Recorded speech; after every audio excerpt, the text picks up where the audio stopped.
ರಾಜ್ಯಸಭಾ ಚುನಾವಣೆಗೆ ಮತದಾನ ನಡೀತಾ ಇದೆ. ಈವರೆಗೂ 45 ಶಾಸಕರಿಂದ ಮತದಾನ ನಡೆದಿದೆ. ಬೆಳಿಗ್ಗೆ 9 ಗಂಟೆಗೆ ರಾಜ್ಯಸಭೆಯ ಮತದಾನ ಶುರುವಾಯಿತು. ಸುಮಾರು 9:15ರಿಂದ ಶಾಸಕರು ಬಂದು ತಮ್ಮ ಮತವನ್ನು ಚಲಾಯಿಸೋದಕ್ಕೆ ಶುರು ಮಾಡಿದರು. 106ರಲ್ಲಿ ವಿಧಾನಸೌಧ ಕೊಠಡಿ ಸಂಖ್ಯೆ 106ರಲ್ಲಿ ಮತದಾನ ನಡೀತಾ ಇದೆ. 5 ಅಭ್ಯರ್ಥಿಗಳು ಕಣದಲ್ಲಿದ್ದಾರೆ. 4 ಸ್ಥಾನಗಳಿಗೆ ನಡೀತಾ ಇರುವಂತಹ ಚುನಾವಣೆ. 45 ಶಾಸಕರು ಈವರೆಗೆ ಮತವನ್ನು ಚಲಾಯಿಸಿದ್ದಾರೆ. ಅಡ್ಡ ಮತದಾನ ಏನಾದರೂ ಆದರೆ ಆಗ ಇರೋದು ರೋಚಕತೆ. 10 ಕಾಂಗ್ರೆಸ್ ಶಾಸಕರು, 30 ಬಿಜೆಪಿ ಶಾಸಕರು, 5 ಜೆಡಿಎಸ್ ಶಾಸಕರಿಂದ ವೋಟಿಂಗ್ ಆಗಿದೆ. 3 ಪಕ್ಷದ ಶಾಸಕರಿಂದಲೂ ಕೂಡ ವೋಟಿಂಗ್ ಬರದಿಂದ ಸಾಕ್ತಾ ಇದೆ. ದೃಶ್ಯಗಳನ್ನ ನೋಡ್ತಾ ಇದ್ದೀವಿ. ಬಿಜೆಪಿ ಮತ್ತು ಕಾಂಗ್ರೆಸ್ನ ಶಾಸಕರುಗಳು ಈಗಾಗಲೇ ಬಂದು ತಮ್ಮ ಹಕ್ಕನ್ನ ಚಲಾಯಿಸ್ತಾ ಇದ್ದಾರೆ. ಚುರುಕಾಗಿ ನಡೀತಾ ಇದೆ ಮತದಾನ. ಒಂದೇ ಬಸ್ನಲ್ಲಿ ತಮ್ಮ ಶಾಸಕರುಗಳನ್ನೆಲ್ಲ ಕರ್ಕೊಂಡು ಬಂದಿದ್ದಾರೆ ಕಾಂಗ್ರೆಸ್ನವರು. ನಿನ್ನೆ ಅಣಕು ಮತದಾನ ನಡೆಸಿತು. ಹೊಸ ಶಾಸಕರುಗಳಿಗೆ ಅದರ ಬಗ್ಗೆ ತಯಾರಿ ನಡೆಸಲಾಯಿತು. ಯಾಕಂದ್ರೆ ಒಂದು ಸಣ್ಣ ತಪ್ಪು ಕೂಡ ಮತ ಸಿಂಧು ಆಗ್ಬಿಡುತ್ತೆ. ಸಮಾನ ಮನಸ್ಕರರು ಓಟ್ ಹಾಕ್ತಾರೆ ಅನ್ನೋ ನಂಬಿಕೆ ಮೇಲೆ ಭೂಪೇಂದ್ರ ರೆಡ್ಡಿಯವರು ನಿಂತಿದ್ದಾರೆ.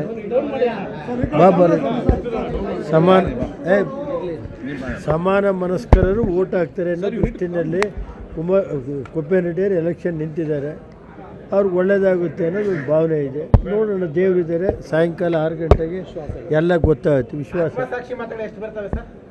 ಸರ್, ನಾನು ಎಷ್ಟು ಬರುತ್ತೆ ಏನು ಅಂತ ಈಗ ಹೇಳಲ್ಲ. ಸಾಯಂಕಾಲ 6 ಗಂಟೆ ಮೇಲೆ ಚುನಾವಣೆ ರಿಸಲ್ಟ್ ಬಂದ ಮೇಲೆ ಗೊತ್ತಾಗುತ್ತೆ ಸರ್. ಮುಕ್ತವಾಗಿ ಮಾತಾಡಬೇಕಾದ್ರೆ ಬಿಜೆಪಿ ಹೇಳ್ತಾರೆ ಕಷ್ಟ ಇದೆ ಅಂತ. ಅದು ನೋಡಿ ಸರ್, ನಮ್ಮದು 19 ಜನದಿದೆ.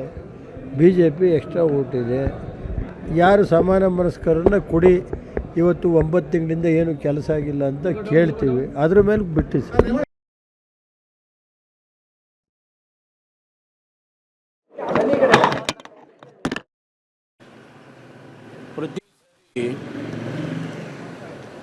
ಅದು ಕಾಂಗ್ರೆಸ್ ಇರ್ಬೋದು, ಬಿ ಜೆ ಪಿ ಇರ್ಬೋದು, 11 ವರ್ಷ ಶಾಸಕ ಸ್ಥಾನದಲ್ಲಿ ಅನೇಕರಿಗೆ ಮತದಾನ ಮಾಡಿದ್ದೆ. ಪಕ್ಷ ಆದೇಶ ಮಾಡಿದ್ದೆ.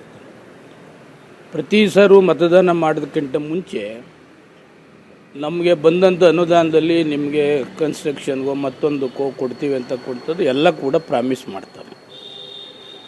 ಒಬ್ಬರು ಕೂಡ ಇದುವರೆಗೂ ₹1 ನಮ್ಮ ಕ್ಷೇತ್ರಕ್ಕೆ ಕೊಡಲಿ, ನಮಗೆ ಅಂತಲ್ಲ ಯಾವ MLAಗಳಿಗೂ ಕೂಡ ಕೊಡಲಿಲ್ಲ. ಅದಕ್ಕೆ ಈ ಸಾರಿ ಯಾರು ನನ್ನ ಅಪ್ರೋಚ್ ಮಾಡಿದ್ರು ಅವ್ರಿಗೆ ಒಂದು ಕಂಡೀಷನ್ ಹಾಕಿದೆ. ನೀವು ಸಪೋಸ್ ಗೆದ್ದರೆ, ನಿಮ್ಮ ಅನುದಾನ ಬಂದರೆ ನನ್ನ ಯಶವಂತಪುರ ಕ್ಷೇತ್ರಕ್ಕೆ ಸರ್ಕಾರಿ ಶಾಲೆಗಳನ್ನು ರಿಪೇರಿ ಮಾಡಿಸ್ತಕ್ಕಂಥದ್ದು, ಕುಡಿಯುವ ನೀರಿಗೆ ಬೋರ್ವೆಲ್ ಮತ್ತು ಕುಡಿಯುವ ನೀರಿನ ಘಟಕಗಳು, ಇವೆರಡಕ್ಕೆ ತಾವು ಪ್ರಾಮಿಸ್ ಮಾಡಿದ್ರೆ 100% ನಾನು ಓಟ್ ಹಾಕ್ತೀನಿ ಅಂತಕ್ಕಂಥದ್ದನ್ನು ಹೇಳಿದ್ದೇನೆ. 3 ಜನನೂ ಪ್ರಾಮಿಸ್ ಮಾಡಿದ್ದಾರೆ. ಫಸ್ಟ್ ಯಾರು ಅಪ್ರೋಚ್ ಮಾಡಿದ್ದಾರೆ, ಪ್ರಾಮಿಸ್ ಮಾಡಿದ್ದಾರೆ, ಅವರಿಗೆ ಮೊದಲನೇ ಪ್ರಾಶಸ್ತ್ಯ ಕೊಡ್ತೇನೆ. ಬಿಜೆಪಿ ಅವರು ನಿಮ್ಮನ್ನು ಯಾರಾದರೂ ಅಪ್ರೋಚ್ ಮಾಡಲಿ, ಯಾವ್ದಾರ ಆಗಲಿ. ನನಗೆ ಈಗ ಅವ್ರು ಹೇಳ್ದಂಗೆಲ್ಲ ಕೇಳಿದ್ದೀವಿ. ನಿರ್ಮಲಾ ಸೀತಾರಾಮ್ಗೆ ಹಾಕಿ ಅಂದರು, ಅದಕ್ಕಿಂತ ಹಿಂದೆ ಸೇಟುಗೆ ಹಾಕಿ ಅಂತಂದರು. ಒಬ್ಬರು ₹1 ಕ್ಷೇತ್ರಕ್ಕೆ ಕೊಡೋದಿಲ್ಲ. ನಾವು ಓಟ್ ಹಾಕೋ ಗಂಟ ನಮಗೆ ಎಲ್ಲ ಫೋನ್ ಏನು ಅದೇನು ಇದೇನು, ಅವರು MP ರಾಜ್ಯಸಭಾ ಆದ ತಕ್ಷಣವೇ ಮುಗಿದೋಯ್ತು ನಮ್ಮದು ಕತೆ. ಈಗ ಅದಕ್ಕೆ ಸರಿ ಕಂಡೀಷನ್ ಹಾಕಿದ್ದೀನಿ. ಯಾರು ನಮಗೆ ಅಟ್ಲೀಸ್ಟ್ ನಿಮ್ಮ ಅನುದಾನ ಬಂದಾದ ಮೇಲೆ ನಮ್ಮ ಕ್ಷೇತ್ರಕ್ಕೆ ಏನಾದರೂ ಸಹಾಯ ಮಾಡ್ತೀನಿ ಅಂತ ಪ್ರಾಮಿಸ್ ಮಾಡಿದ್ರು ಮಾತ್ರ ಮತ ಹಾಕ್ತೀನಿ, ಹಾಕೋದಿಲ್ಲ ಅಂತ ಹೇಳಿದ್ದೀನಿ. ಬಿಜೆಪಿ ನಾಯಕರ ಪರ ಇಲ್ಲ ಅಂತ ಸರ್ ಯಾರು ಹೇಳ್ತಾರೆ ಅವರು ಬಿಜೆಪಿ ಕಾಂಗ್ರೆಸ್ ಅಂತಿಲ್ಲ.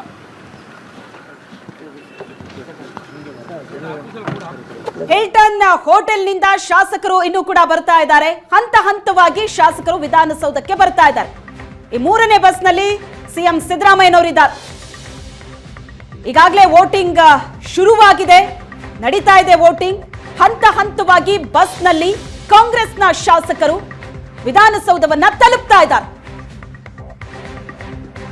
ರಾಜ್ಯಸಭೆ ಚುನಾವಣೆ ಬಹಳ ಕುತೂಹಲದ ಘಟ್ಟದಲ್ಲಿದೆ. ಈಗ ಕೊನೆ ಕ್ಷಣದಲ್ಲಿ ಸರಿ ನಿರ್ಮಲಾ ಸೀತಾರಾಮ್ ಪ್ರಾಮಿಸ್ ಮಾಡಿದ್ರು, ಅದು ನಂದಿನಿ ಸಹಕಾರ ಬ್ಯಾಂಕ್ ಮಾಡಬೇಕು ಅಂತ ಅಮಿತ್ ಶಾ ತಿಳಿ ಉದ್ಘಾಟನೆ ಮಾಡಿಸಿದ್ರು. ಪಾಪ ಇವ್ರದ್ದು ಮಹತ್ವಾಕಾಂಕ್ಷೆ ಯಾರ್ದು, ಬೊಮ್ಮಾಯಿ ಅವ್ರದ್ದು. ನಾನು 2 ಸಾರಿ ಹೋದೆ, 3 ಸಾರಿ ಹೋದೆ. ಇಲ್ಲಿ ಚೆನ್ನಾಗಿ ಮಾತಾಡಿದ್ರು ಎಲ್ಲ. ಅದೇನು ಮಾಡ್ತೀವಿ ಅಲ್ಲಿ ಅಪಾಯಿಂಟ್ಮೆಂಟೇ ಕೊಡಲಿಲ್ಲ. ಅಮಿತ್ ಶಾ ಕೈಲಿ ಲೋಗೋ ಉದ್ಘಾಟನೆ ಮಾಡಿಸಿದ್ರು ಬೊಮ್ಮಾಯಿಯವರು, ನಾವೆಲ್ಲ ಕೂಡ ಮಾಡಿಸ್ತು. ಅದಾದಮೇಲೆ ಸತತ ಪ್ರಯತ್ನ ಪಡೆದು ಆ ಸ್ಕೀಮೇ ಆಗಲಿಲ್ಲ. ಅದಕ್ಕೆ ನಾನು 11ನೇ ವರ್ಷ ಆದಮೇಲೆ 7ನೇದು 8ನೇದು ಆಗ್ತಾಯಿದ್ದೀವಿ. ಒಬ್ಬರು ಕೂಡ ಯಾರೂ ನಡ್ಕೊಳ್ಳಲ್ಲ. ಅದಕ್ಕೆ ಈ ಸಾರಿ ಅದ್ಯಾವುದು ಇಲ್ಲ, ಪ್ರಾಮಿಸ್ ಮಾಡಿದ್ರೆ ಮಾತ್ರ ಆಗ್ತೀನಿ. ಯಾರು ಕರ್ಕೊಬಂದು ಏನು ಓಟ್ ಹಾಕ್ಬೇಕಾದೇನಿಲ್ಲ. ಇವರೇ ಒಳಗಡೆ ಬಂದು ಓಟ್ ಹಾಕ್ತಾರಾ? ಯಾರು ಹಾಕೋದಿಲ್ಲ. ಆಯ್ತು, ಓಕೆ, ಥ್ಯಾಂಕ್ ಯು. ಸೋಮಶೇಖರ್ ಅವರು ಕಾಂಗ್ರೆಸ್ ಥ್ಯಾಂಕ್ ಯು. ಹೇಳ್ತೀನಿ, ಸಮಯ ಬರುತ್ತೆ.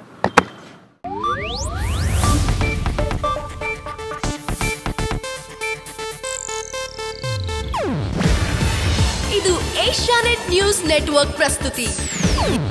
ನೀವು ನೋಡ್ತಿದ್ದೀರಾ ಏಷ್ಯಾನೆಟ್ ಸುವರ್ಣ ನ್ಯೂಸ್.